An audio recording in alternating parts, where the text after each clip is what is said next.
Back to another vlog. My name is Abhishek. Welcome to Oye Abhi. उम्मीद है आप लोग सब सेफ हैं, सुरक्षित हैं और अपनी जिंदगी में कुछ ना कुछ ऐसा जरूर कर रहे होंगे जो आप लोगों की जिंदगी को खुशियों से सराबोर कर देता होगा, खुशियों से भर देता होगा। बहरहाल अभी वक्त हो चला एग्जैक्ट 5:35 यानी 5:35 हो चुके हैं और I am off to my new travel vlog.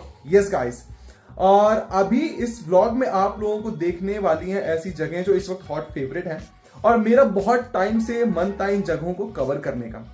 इस व्लॉग में आपको क्या मिलने वाला है, हर चीज की जानकारी, मतलब आपको ट्रैवल, अकोमोडेशन, खाना पीना, कहां कहां कितना कितना खर्चा हो रहा है, एक बजट ट्रिप आपको मैं बताऊंगा इस व्लॉग में। तो जुड़े रहिएगा इस व्लॉग के एंड तक और आपको इस व्लॉग में मजा आने वाला है, इंफॉर्मेशन मिलने वाली है, आपको बहुत ही अच्छी सीनिक ब्यूटी मिलने वाली है और क्या चाहिए एक व्लॉग से।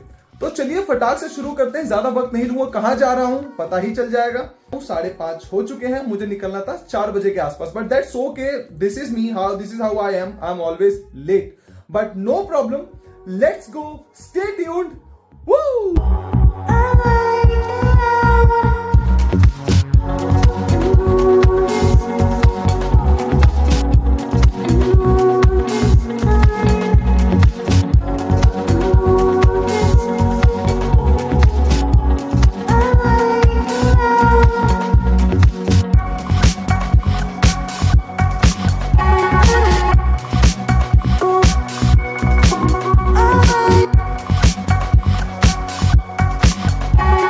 ओके एवरीवन, सो अभी वक्त हो चला है 7:35 एग्जैक्ट और मैं आ चुका हूँ कश्मीरी गेट का जो बस अड्डा है, इसको बोलते हैं कश्मीरी गेट ISBT। और यहाँ से आपको नॉर्थ के लिए सारी बसेस मिल जाती हैं। अगर आप हिमाचल ट्रैवल कर रहे हैं, आप उत्तराखंड ट्रैवल कर रहे हैं, आप पंजाब जा रहे हैं, नॉर्थ की तरफ अगर आप जाते हैं तो ये जो बस अड्डा है ये मेन बस अड्डा है दिल्ली का। इसके अलावा अगर आप नॉर्थ की तरफ जाते हैं तो मजनू का टीला, RK आश्रम मेट्रो, वहाँ से भी बसेस चलती हैं, बट डिपेंड करता है अगर आप बुक करते हैं तो वहाँ से चलती हैं जो प्राइवेट बसेस होती हैं, जो वॉल्वो होती हैं।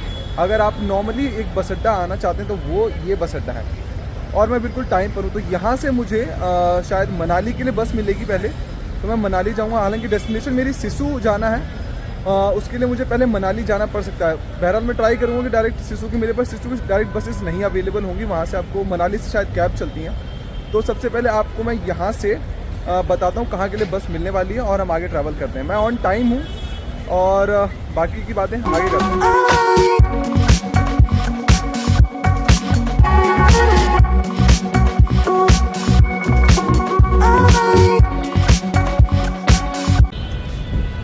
ऑल राइट एवरीवन, सो अभी वक्त तो चला है 8:20 और मैं कश्मीरी गेट ISBT पर ही हूँ। थोड़ी सी R&D करता हूँ जब भी मैं कहीं जाता हूँ, तो सोचा आप लोगों से शेयर कर दूँ। जब भी आप लोग मनाली या फिर कहीं दूर ट्रैवल करते हैं ना नॉर्थ की तरफ, तब डायरेक्ट बसेस लेते हैं या आप वॉल्वो लेते हैं या फिर रेड बस से या फिर जिंक बस से आप लोग बुक करते हैं। अराउंड 1600 और 1500 उनका नॉर्मल प्राइस होता है। अगर आप 1000 या 900 तक की बसेस बुक करते हैं, सीट बुक करते हैं, तो जो पीछे वाला जो हिस्सा होता है, जो पीछे वाली लेन होते हैं, उसकी आपको सीट्स मिलती हैं, which is for me is never comfortable because I am not comfortable sitting on these seats, क्योंकि बहुत ज़्यादा धचके लगते हैं और आप लोग भी मेरे साथ अग्री करेंगे इस बात से। तो ये मेरा शायद 10वीं बार मेरे साथ ये होने जा रहा है कि मैं डायरेक्ट बस नहीं ले पाता हूँ, क्योंकि मैं उतना ज़्यादा फेयर देने के मूड में नहीं होता हूँ। 1700 मुझे बिल्कुल पे करने का मन नहीं करता, क्योंकि मैं बजटेड ट्रिप करता हूँ, क्योंकि मैं बहुत ज़्यादा ट्रैवल करता हूँ, तो मैं बजटेड ट्रिप करता हूँ ताकि मैं अपना ट्रैवल भी कर सकूँ। दूसरी चीज़, जब भी आप नॉर्थ की तरफ ट्रैवल करते हैं तो जो कॉमन एक बस स्टेशन है उसका नाम है चंडीगढ़, ऑब्वियसली आप सब लोग जानते हैं। और मैं चंडीगढ़ जब जाता हूँ तो वहाँ से ईजिली बसेस अवेलेबल होती हैं, चाहे आप मनाली जाओ, चाहे मैक्लोडगंज जाओ, चाहे धर्मशाला जाओ, कहीं भी उस तरफ जाते हैं आप तो आराम से चंडीगढ़ से बसेस अवेलेबल होती हैं। मैंने कश्मीरी गेट ISBT से चंडीगढ़ का टिकट लिया है, मुझे पड़ा है 305 रुपये का टिकट। मैं आपको टिकट दिखा देता हूँ, ये मुझे 305 रुपये का टिकट पड़ा, बहुत आसानी से मिल गया। बस पूरी खाली पड़ी, आप जो सीट चाहें वो आप लोग आराम से चूज़ करके बैठ सकते हैं। अब मैं चंडीगढ़ पहुंचकर आगे मनाली की बस लूँगा, वहाँ से मुझे 700 तक की पड़ेगी, 800 तक की। मैं आपको बता दूँगा कैसा पड़ने वाला है। तो अभी की अपडेट ये है कि मैंने चंडीगढ़ की बस ली है, जो कि मेरे पीछे खड़ी हुई है, बिल्कुल खाली बस है और ये चलने में कम से कम तो अभी 45 मिनट्स तक ले लेगी, और मेरे पास बहुत टाइम भी, क्योंकि मुझे थोड़ा सा डिनर भी करना है, मैं कुछ खा के नहीं आया घर से। तो सोचा आप लोगों से पहले ये इन्फॉर्मेशन शेयर कर दूँ, फिर आगे की जो जर्नी है वो जारी रखेंगे। तो या I am on time, I am not running, not in a rush, everything smooth. आगे की जानकारी आगे देता हूँ। तो ये हमेशा से मेरी फेवरेट सीट होती है, अगर खाली मिल जाए तो इससे बढ़िया और कोई बात नहीं। और क्योंकि मैं वीडियो देता हूँ तो एकदम खिड़की के ठीक सामने इधर मैं बैठता हूँ। If you can see me in the mirror, this is me yeah.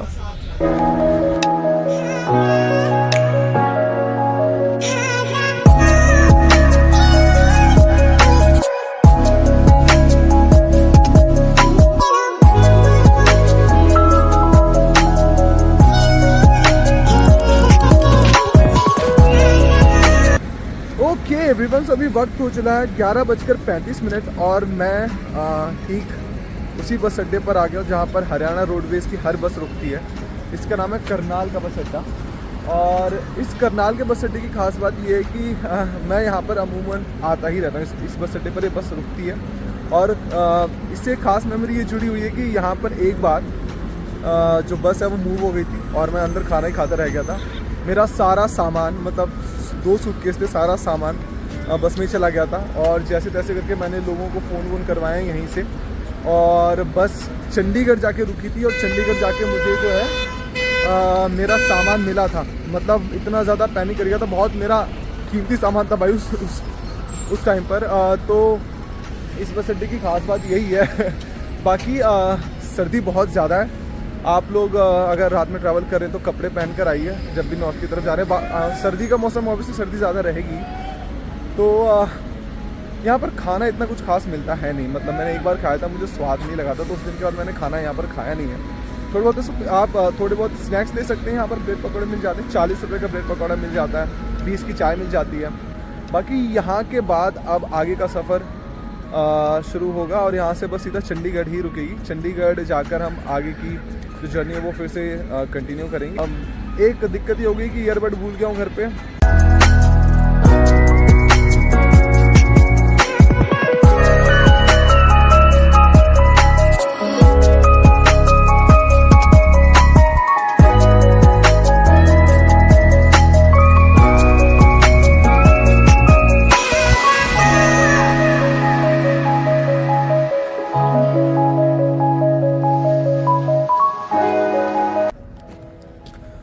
Okay guys, तो अभी वक्त हो चला है 2:09 और मैं पहुंच चुका हूं सेक्टर 43 चंडीगढ़।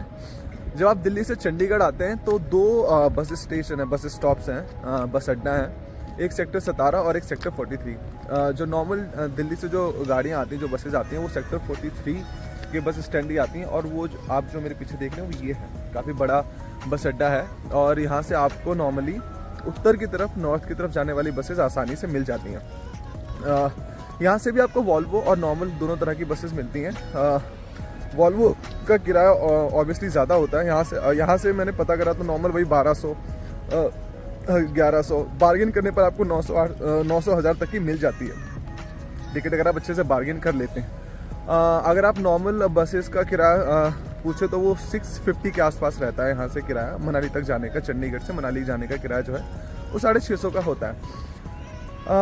यहाँ मेरा एक दोस्त रहता है अमरजीत, उसके यहाँ मुझे जाना था, लेकिन क्योंकि बस 2:30 बजे की है तो मैं क्या नाम उसके घर नहीं जा पाऊँगा। उससे अगली बार मिलूंगा, मैंने उससे फ़ोन पे बात कर ली। वॉल्वो में स्लीपर बहुत कम हो गई हैं, सेमी स्लीपर मिलती हैं जिसमें वो स्लाइडर बसेज होती हैं जो रिक्लाइनर, उसमें आप जाके आराम से ट्रैवल करके चले जा सकते हैं। अपनी सुविधा अनुसार, अपने बजट अनुसार आप लोग ट्रैवल कर सकते हैं। बाकी मैंने चाय पी ली है और मैं अब ज़रा बस का पता कर लूँ कैसा क्या हो रहा है मसला। एक मुझे बस वाला बंदा बुला रहा है, देखने कितना क्या बजट लेगा वो। अभी वक्त हो चला है 5:40 और finally we ventured into the mountains. और चंडीगढ़ से मेरे को वॉल्वो ही लेनी पड़ी क्योंकि नॉर्मल बस में लग रहा था टाइम, ऑर्डिनरी बस में, तो वो आई नहीं। उसके बाद मैंने वॉल्वो ही ले ली। बार्गेन करके क्या हुआ, वैसे वहाँ से 1100 रुपये लग रहे थे, लेकिन एजेंट बहुत ज़्यादा पीछे पड़ रहा था वहाँ पे। तो मेरे को क्या हुआ, 850 की बस मिल गई, बहुत ही बजट में मिल रही थी, कुछ खास नहीं। 200 रुपये ज़्यादा लगे मेरे, बट दैट्स ओके। मेरे को टाइम पे बस मिल गई और मैं तुरंत ही वहाँ से निकल गया। तो यहाँ पर हमें स्टॉपेज मिला, एक स्टॉपेज तो वहीं पर है। बाकी माउंटेन्स के अंदर आ गए हैं। 20 मिनट 8:30 बजे मैं पहुंचा हूं और जहां पर मुझे बस ने उतारा उस जगह का नाम है मनाली का प्राइवेट जो बस स्टॉप है ना, वो ये है। यहाँ पर सारी प्राइवेट बसेस खड़ी हो जाती हैं और यहीं पर आपको वॉशरूम है, सब कुछ यहाँ पे सामने अवेलेबल है। और यहाँ पे सनराइज़ मेरे पीछे हो रहा है, वो मुझे बहुत अच्छा लग रहा है।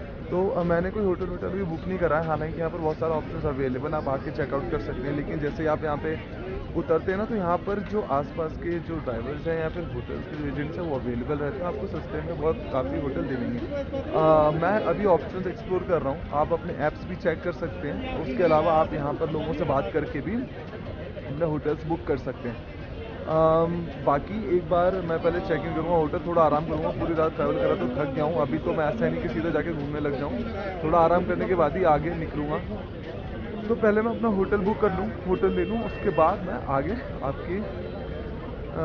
आपको जो है लेके चलता हूँ इस जर्नी में। बाकी I hope you are liking this video, stay tuned. अभी सुबह के बज रहे हैं एग्जैक्ट 9 और जो मैंने होटल बुक करा वो गुरुद्वारे के पास में, और जहाँ पर मैं पहले था वहाँ से वो 800-900 मीटर था। तो I decided to walk. Why I decided to walk? Because of this Van Vihar view behind me.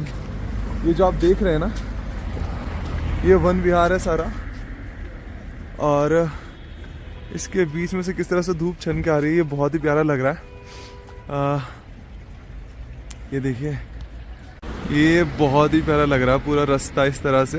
ये पूरा वन विहार का रास्ता है और ये सीधा रास्ता जाता है गुरुद्वारे के उस तरफ। मैंने जिस होटल को बुक करा है उस होटल का नाम है हिल टॉप, और मैं सारी जानकारी आपको होटल रूम में चेक इन करने के बाद दूंगा कि कैसा क्या एक्सपीरियंस है।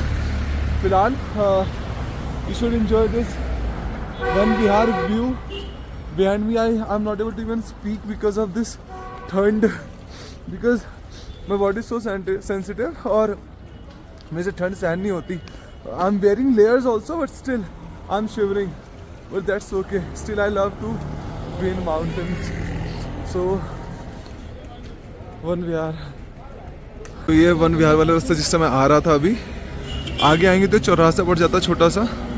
ये रोटरी चौक इसका नाम रखा हुआ है इन लोगों ने, और मुझे यहाँ से लेफ्ट इस तरफ जाना है गुरुद्वारे के लिए। इधर एक रास्ता जाता है बाहर की तरफ, तो चलो जी गुरुद्वारे की तरफ चलते हैं। जिस वन विहार रोड पे मैं चल रहा था, वहाँ से जो मैंने आपको पीछे दिखाना लेफ्ट लिया, ये एक्चुअली में मनाली का मेन मॉल रोड है।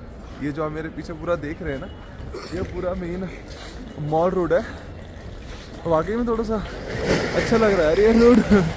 ये देखो,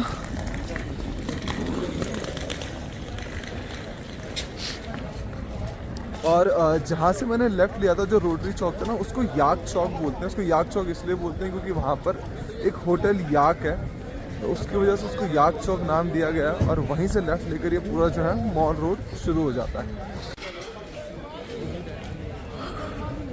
ठंड काफ़ी है यार यहाँ पर। यहाँ पे मंदिर है एक बहुत प्यारा सा यार, जय भगवान जी की, दुर्गा माता का मंदिर है, जय दुर्गा मैया।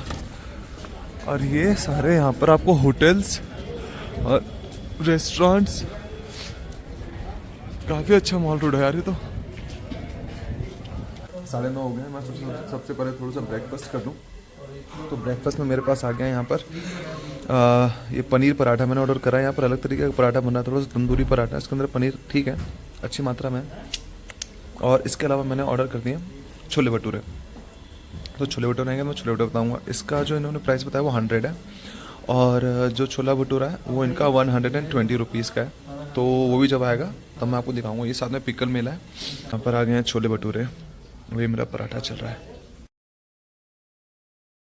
ये बहुत ही प्यारा सा स्कूल यहाँ पर एक हॉस्पिटल है, यहाँ पर lady Wellington hospital.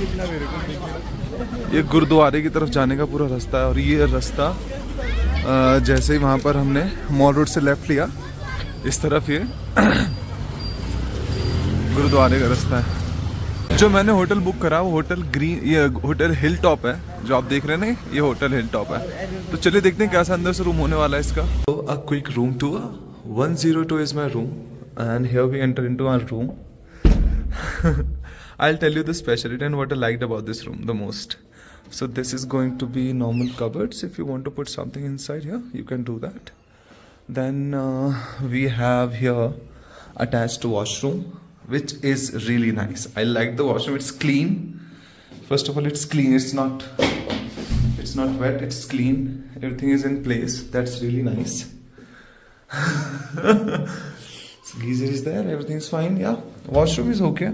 I like the location of it, just behind the door. ये मुझे बहुत अच्छा लगा कि you can just hide it behind this room. So let's close it. Yeah. Now, this is going to be my bed. Okay. It's a telephone. Normal television. This is again a mirror. Two chairs. So, this is a window. And what I liked the most about this room, I booked a deluxe room. This is called a deluxe room, which costed me 1,300 rupees, right? It costed me around not around it's it was 1,300, and I booked it through Agoda. So Agoda, I used an application. So with that application, I booked this room. Why I used Agoda? Because the kind of experience Agoda gave me last time. I was in Kasol. I was in Kasol. So I booked that place also with Agoda, and I really liked the experience. Agoda's properties are really nice. Their places are really nice. So that is why I trusted Agoda, and because of that I booked it. In Manali, if you're coming, आपको rooms 700 से मिल जाने, मतलब आपको 700 से rooms 3,000 4,000 तक आराम से जितनी रेंज आप बढ़ाना चाहते हैं आपको मिल जाएंगे. 700 में भी आराम से रूम्स अवेलेबल है. बट अगोडा पे मेरे को जिस तरह के ये व्यूज चाहिए थे वो मुझे सारे प्रॉपर मिल रहे थे. मुझे सामने एकदम पूरी सनलाइट चाहिए थी, and it is coming directly to my room. See, so this is the reason why I used Agoda and booked my room.